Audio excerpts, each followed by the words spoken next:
And you have to also recognize what happened to the presidents that didn't want this Federal Reserve system to go forward. Let me explain how it works, okay?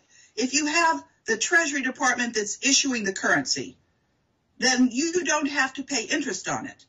But if you have the Treasury Department issue a promissory note to the Federal Reserve, and the Federal Reserve then issues the currency, then this note that the Treasury Department issued, there's interest on it. And that's how the debt every year gets bigger and bigger, because we're going to be spending more money than we're taking in. And let me tell you how the tax payments work. Okay. This I couldn't believe in the beginning, but it's absolutely true. You know, when you fill out your taxes and you send a check one place and you send the tax form another place, the check that you send goes directly to the Federal Reserve, and they take that check and they send it to the United Kingdom, and the UK keeps, not the government, the UK banksters keep 40%, and then they send 60% onto the Jesuits in the Vatican. That's what's happening to our tax dollars. Wow. Now, how are we financing our government? We're selling drugs. We're selling the drugs that we grow in Afghanistan. We never had any poppies there until the war in Afghanistan. You think with all the satellites flying over, they couldn't see where the poppy fields are? No, that's how we earn our money. Wow. How does that grab you? Is that a good arrangement? Wow. No, it's not a good arrangement. So are you basically saying that the money that's being fed into the IRS ends up at the Vatican?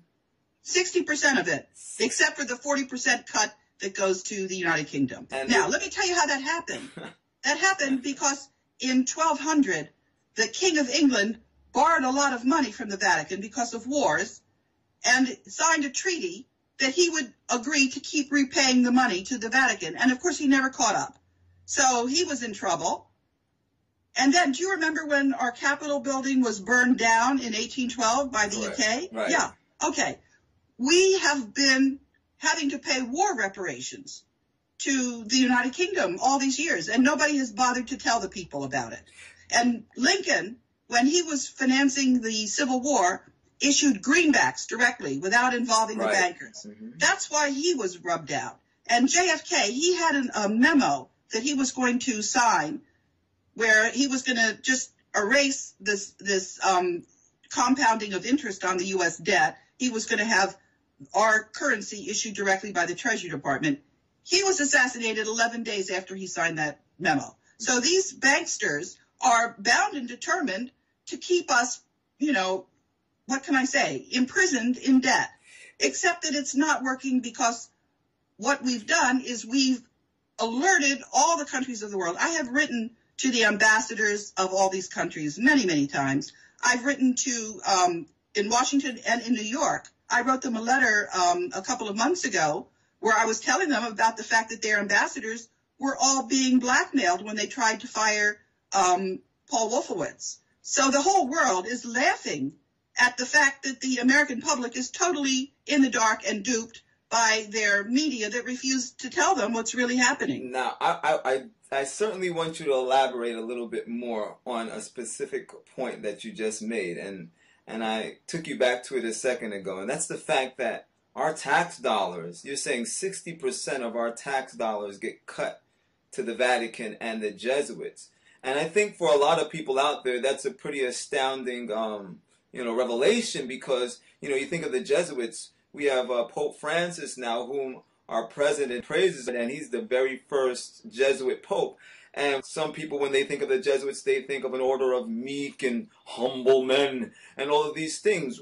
Why would the Vatican and the Jesuits be, caught up in such a stink like this? What in your perception, and what is their worldview? Are they a bunch of megalomaniacs? Are they just trying to amass a stupendous amount of wealth? What do you perceive in this whole situation for the Jesuits in the Vatican?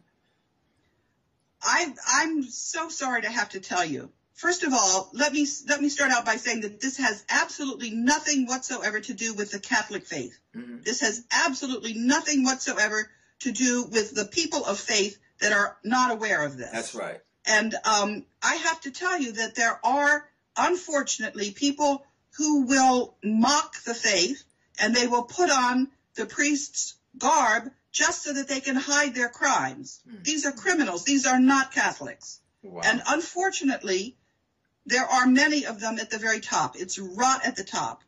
Wow. And that's the way it is, and it's been documented, and I've been working with people who have documented this. It's been going on for a very, very long time. You can read what our founding fathers had to say about the Jesuits. After Lincoln was assassinated, the Jesuits were not allowed certain things, certain privileges in the United States. And that ban on the Jesuits was lifted by Ronald Reagan, unfortunately. That's very interesting that you said that, because, I do have some knowledge of this. I just wanted to hear what you had to say on the issue. But all throughout the 1600s, the Jesuits were actually put out of all of the nations in Europe because the monarchs there realized that they were the ones responsible for fomenting these revolutions within their countries. And Ronald Reagan, interestingly, was the first one to appoint an ambassador to the Vatican for the United States of America. And we know that Pope John Paul II and Reagan worked very closely together for the bringing down of the USSR. And so, very interesting. Anyway, please proceed. Well, I think let me switch to where we're working together, what we have achieved. Right. And people are going to be surprised. But first, actually, let me tell you a little bit about what goes on with the birth certificates of your children. If you look at them, their names are all in capital letters. This is because when a baby is born and gets a Social Security number, what the bankers are doing is they're estimating the amount of taxes that child is going to generate through their lifetime as a taxpayer. And they issue a bond on the capital markets in the name of that baby. And then, this sounds improbable, but again, I'm telling you, sometimes truth is stranger than fiction. That's right. So when you're married and you go before a justice of the peace, your marriage license is also in all caps. It's as if two ships had met in the night. Maritime You're not law. really married. Maritime law. That's right. Mm-hmm. And this huge scheme has been bilking the American citizens out of their wealth, but also out of their status as citizens with a constitution. I just have to say this once again for everybody that's watching. This is Karen Hughes, the former senior counselor for the World Bank, 20 years in the World Bank. She's not some raving lunatic. This is a well-educated individual at the Ivy League school, Yale. I think we need to listen. Go ahead, my sister. Well, the United States is not the only country that has been, what can I say, put in this terrible situation. It's called state capture. Yes. But it's not hopeless. As a matter of fact, we're winning. We're taking our republic back. And the way that we are doing this is, it's just beautiful. It's more beautiful than you can ever imagine. There are people who have devoted their entire lives to going around from state to state and alerting people to this problem. And we have in our Constitution Article 5, which says that when state legislatures ask for a constitutional convention, the Congress is required to call a constitutional convention. So by 1929, Wisconsin was the 35th state to request a constitutional convention and wrote a scathing letter when the constitutional convention was not called. By now, we now have 49 of 50 state legislatures that have called for a constitutional convention. This convention should happen yesterday, and we can take back our republic. Wow. It's all there for us. We don't have to do anything other than demand our rights. Now, what about this mega conglomerate? Are they going to just allow this to happen? Do they have their cards on the table to try to make sure that they continue to operate business as usual? Well, remember when I was talking about Toto pulling the curtain back? Right. People are now looking at them and seeing what they're doing. So I'll tell you what happened last week. Two things. One is that all of the Congress was told to get on 4 airplanes, military aircraft, and fly to Florida for the funeral of one of the members of Congress. And I've been working together with a group of people. They call themselves Able Danger. That's named after an agent that was working to try to prevent false flags. And anyway, so we warned Congress that if they got on those aircraft, one of two things could happen. It could be diverted to a prison. It could be diverted to Guantanamo Bay, or it could crash those military aircraft. And we advised them not to go. And as a result, only 30 Congress people did go. So, you know, we're working the problem. And Karen, why doesn't any intelligence agency get neck deep into this thing, like the CIA? They are part of the problem. Now, when you say they're part of the problem, expound on that a little bit. When the CIA was set up, it was set up with a special job to guard the world's gold. There's a lot more gold than people know about 3 or 4 times what people are officially told. Right. And a lot of this gold is on deposit all over the world. There's 170,000 tons in the Bank of Hawaii. That's more than people say is in existence on Earth already. Yeah? Right. And the CIA was set up to guard that gold. Wow. It wasn't even supposed to be for the United States alone. It was supposed to be for that special purpose. But they lost their way, the CIA. Well, at least why doesn't the CIA at least spank the Jesuits on their hands? What's the situation with that? Because the Jesuits are in charge of the CIA. Wow, that's a big revelation there. Wow, you've said so much.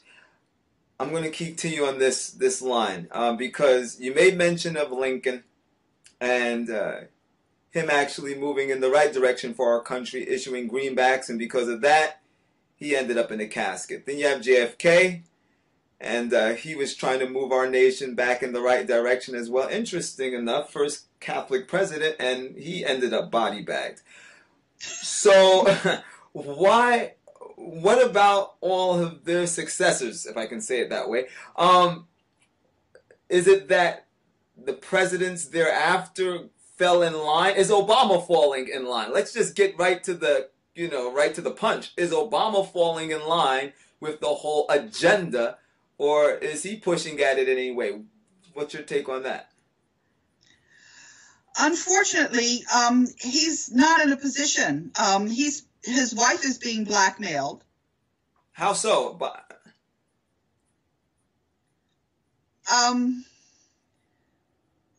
Because she has fallen for some what they call honey traps. Wow. In a hotel with 2-way mirrors, she has been compromised. I know what a honey trap is.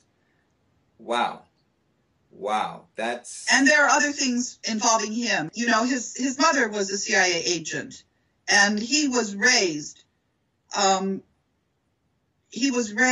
a way that made him a person who would trap people with honey traps. That was his mother's job in the CIA, to entrap people in hotels. Wow. That was a huge bomb. I have one that's even worse. I'm listening. Okay. A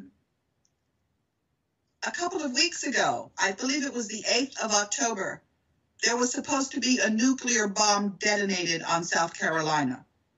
And 2 Army generals made sure that bomb went off the coast, 600 miles off the coast, and detonated undersea. And those military officers were fired. And now, at this point, there are about 180 generals and brass that are being fired. And these are the people that are protecting the citizens of the United States. And a good evening to you on this Friday night, and we start with a developing story, a shakeup at the highest levels of the U.S. military. A top general in charge of nuclear weapons fired, and this comes 48 hours after another top military commander was dismissed. ABC's chief global affairs correspondent Martha Raddatz has been talking to her sources all day, has the very latest on what's happening right now. Martha. Diane, these officers have some of the highest security clearances you can get and have been in charge of the nation's most sensitive nuclear arsenals. A stunning chain of events. Today, Michael Carey, the two-star general responsible for the nation's 3 intercontinental ballistic missile wings, fired from his command. The reason? Personal misbehavior on a military business trip. This comes just 48 hours after President Obama himself relieved the number 2 in command over the nation's nuclear arsenal over his suspected use of counterfeit poker chips. These follow an alarming string of general officers losing their jobs this year for inappropriate behavior, misconduct, or lack of leadership. 2 Marine Corps generals fired less than 2 weeks ago for not providing proper force protection in Afghanistan. An Army Brigadier General relieved of duty for adultery. An Army 2-star general fired for groping a civilian. And in March, a Navy 1-star removed for racially insensitive comments and abusive leadership. Last spring, the chairman of the Joint Chiefs of Staff was so concerned about all the high-profile cases, he sent a letter to Pentagon brass urging a recommitment to ethical leadership.